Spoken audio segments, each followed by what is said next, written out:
Acara ini dipersembahkan oleh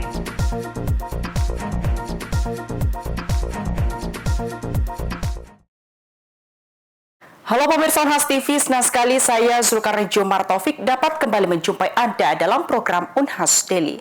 Dalam beberapa menit ke depan kami akan menyajikan berita-berita terpercaya hanya untuk Anda.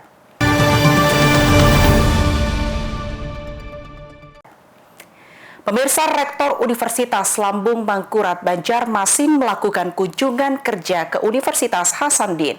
Kolaborasi kedua universitas ini sebagai strategi untuk memperkuat kerjasama Tridharma perguruan tinggi hingga jangka panjang. Rektor dan Wakil Rektor serta sejumlah dekan dari Universitas Lambung Mangkurat, Banjarmasin, Kalimantan Selatan melakukan kunjungan kerja ke Universitas Hasanuddin Makassar, Kamis 6 Februari 2025. Kunjungan kerja yang dilaksanakan di ruang senat lantai 2 Rektorat Unhas ini disambut baik oleh Rektor, Wakil Rektor, para Direktur, dan para dekan fakultas di Universitas Hasanuddin. Tujuan utama kunjungan ini untuk melihat pengembangan akademik yang diterapkan Unhas guna menjajaki kerjasama yang lebih spesifik di masing-masing bidang.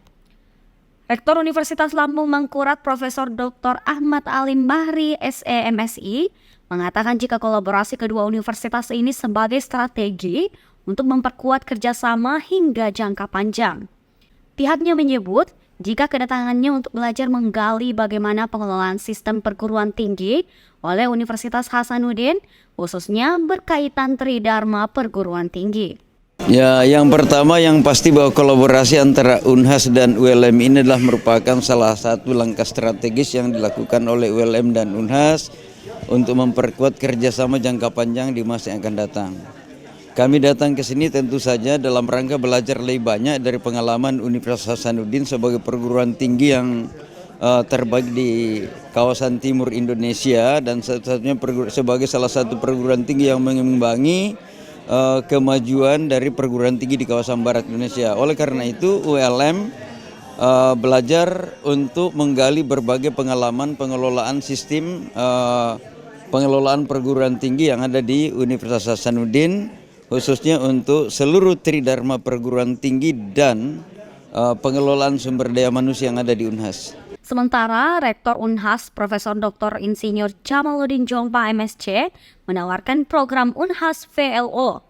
Program ini akan membantu meningkatkan kualitas kemampuan berbahasa Inggris mahasiswa, lantaran bahasa Inggris sudah harus menjadi bahasa asing yang wajib untuk mahasiswa. Tentu kami senang, kami bahagia bisa berbagi, lebih senang lagi karena hampir seluruh pimpinan ya dari Universitas Lambung Mangkurat hadir di sini. Mulai Pak Rektor sendiri sampai seluruh Wakil Rektor dan seluruh dekan hadir untuk di samping silaturahim juga bicara yang sedikit lebih detail tentang strategi kerjasama supaya bukan hanya omong-omong tapi sudah bisa langsung dijalankan. Banyak pembicaraan tadi yang sangat bagus, saya sangat senang melihat bagaimana dengan pertemuan ini memungkinkan kita untuk mengimplementasikan banyak yang sangat doable bisa dijalankan dalam waktu yang tidak terlalu lama lagi, bisa langsung jalan dan itu memberi manfaat buat keduanya. Ya. Mulai dari sekolah, kemudian kerjasama penelitian, kerjasama sitasi, kerjasama macam-macam, saling berbagi pengalaman untuk sistem masing-masing sehingga kita memilih yang terbaik untuk kita saling memperbaiki apa yang bisa diperbaiki. Dalam kunjungan ini, 4 direktur Direktorat Universitas Hasanuddin memaparkan prestasi dan programnya masing-masing. Salah satunya adalah Direktur Pendidikan yang menjelaskan jika Unhas telah membuka jalur riset untuk program magister dan doktor. Melatar belakangi jalur riset ini adalah untuk peningkatan kualitas riset, peningkatan capaian publikasi, dan akselerasi world class university. Beban studi program magister pada jalur riset adalah 54 hingga 72 SKS dan doktor sebanyak 60 hingga 78 SKS. Salah satu yang membedakan antara jalur kuliah dengan riset adalah seleksinya.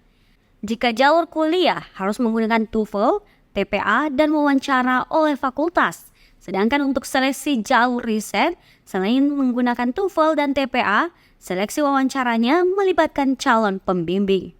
Zulkarnain, Syaiful, Unhas TV. Pemirsa, pemerintah Provinsi Sulawesi Selatan bersiap melaksanakan program pemeriksaan kesehatan gratis yang digagas Presiden Republik Indonesia Prabowo Subianto. Di antaranya melakukan penyediaan infrastruktur yang memadai. Salah satu program unggulan Presiden Republik Indonesia Prabowo Subianto yakni program pemeriksaan kesehatan gratis bakal diluncurkan secara resmi pada bulan Februari 2025. Pemerintah Provinsi Sulawesi Selatan sendiri telah bersiap melaksanakan program itu. Selain melakukan sosialisasi, juga dilakukan penyediaan infrastruktur yang memadai. Pejabat Gubernur Sulawesi Selatan Profesor Fajri Jufri menyebut, jika telah dilakukan soft launching program tersebut di Kabupaten Luwu, pihaknya juga telah menghitung dana yang sesuai untuk dialokasikan ke setiap daerah. Pria kelahiran Makassar ini pun meminta keterlibatan pihak lainnya, seperti Dinas Sosial, Dinas Kesehatan, dan Dinas Pendidikan untuk menyukseskan program tersebut di Sulawesi Selatan. Kemarin di Luwu saya sudah mencanangkan soft launching, jadi kita siap, paling tidak kita sudah menyiapkan infrastruktur dan cara pendukungnya. Jadi pastikan melibatkan teman-teman dari Dinas Sosial, Dinas Kesehatan, termasuk Dinas Pendidikan untuk sama-sama, dan memang diharapkan nanti partisipasi Gubernur, Wali Kota, Bupati untuk sama-sama mengalokasikan anggaran juga, karena ini kan program besar. Ini lagi dihitung nih, berapa sih sebenarnya yang menjadi dari alokasi dana yang ada dari DAU dan APBD yang bisa diintervensi ke sana.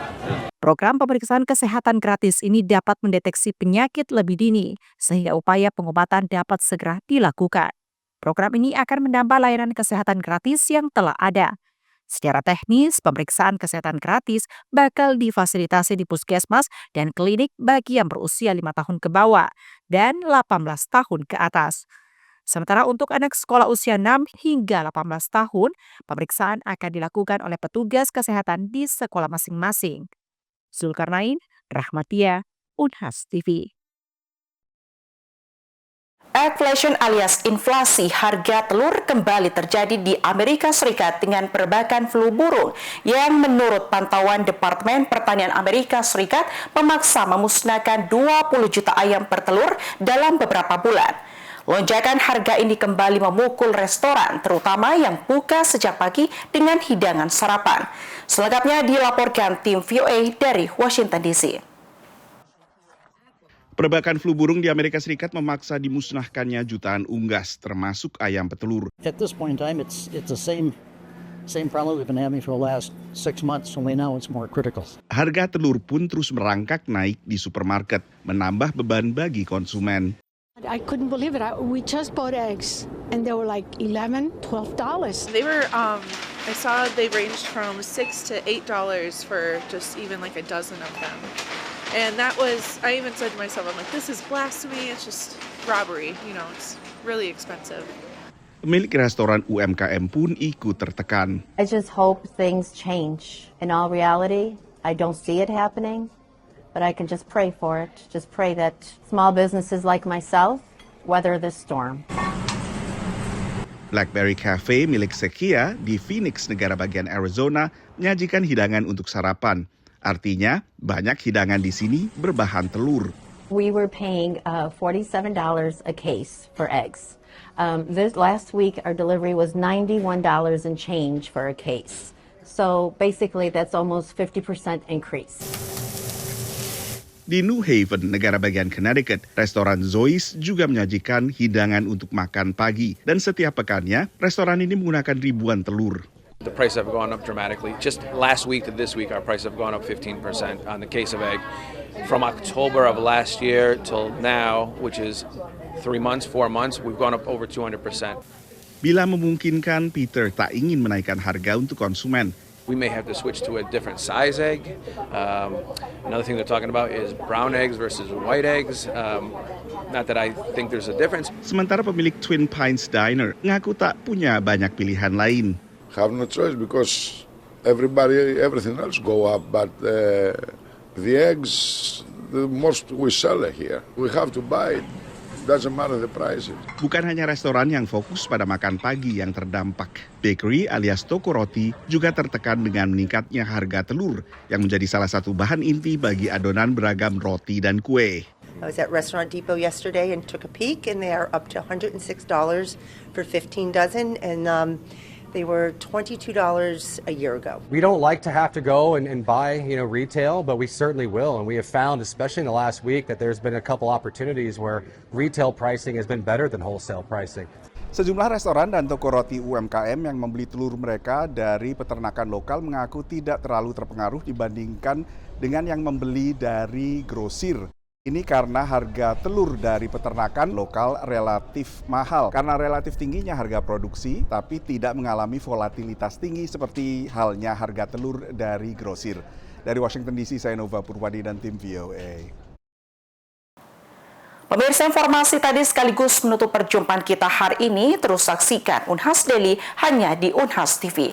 Saya Zulkarnain Jumar Taufik mewakili seluruh kru yang bertugas, pamit undur diri dan sampai jumpa.